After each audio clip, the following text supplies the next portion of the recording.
Oh, thank you. Thank you. Oh, this is admin work? Oh, I don't do admin work.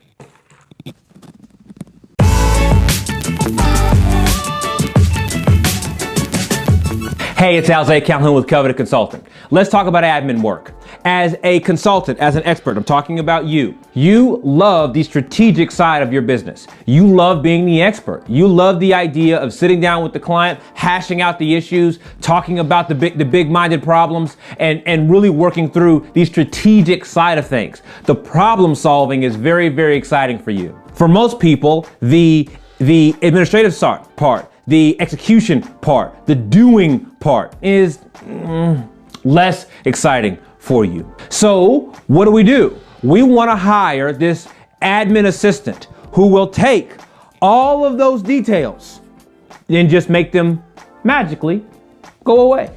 That's what we want, right? We want someone to just take all that heavy lifting stuff away so we can do the thinking stuff, right? Okay. That breaks.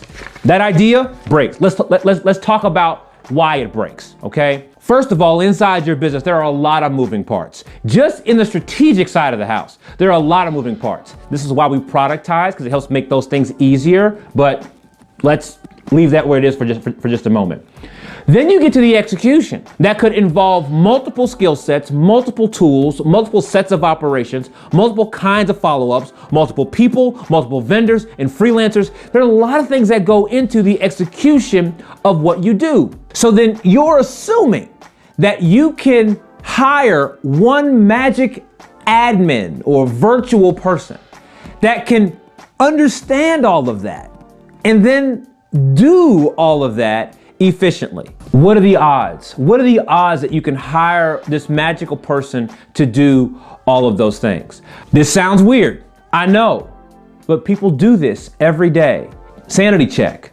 Are you doing this right now? Have you been looking for an assistant and they're just gonna do the admin stuff? Man, that's really unfair, right?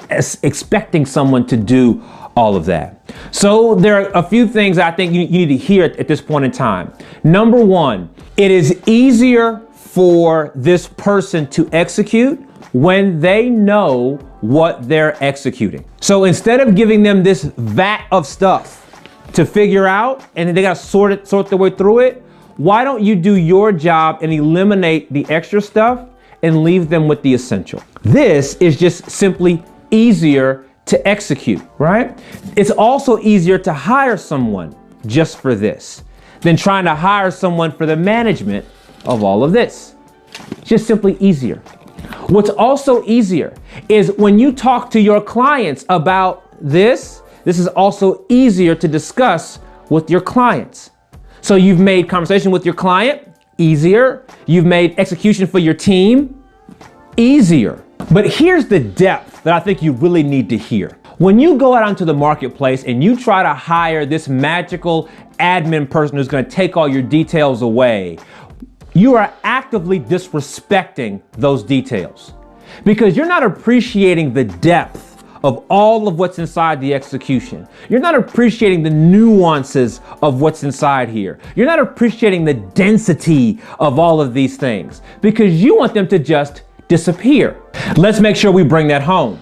Don't you feel disrespected when someone treats you that way? When clients just give you a vat of stuff to do and they just say, do it. And they don't think about it. They don't want to talk about it. They don't want to interact about it. They just hand you a box of crap and it becomes your job to think it through, work it out, get it done however you get it done. Don't you feel disrespected when that happens to you? Well, that same level of disrespect translates to that person that you're hiring. When you hire someone to do that vat of stuff, you are disrespecting the details. So if you don't like it when someone disrespects your expertise, then don't disrespect someone else's expertise.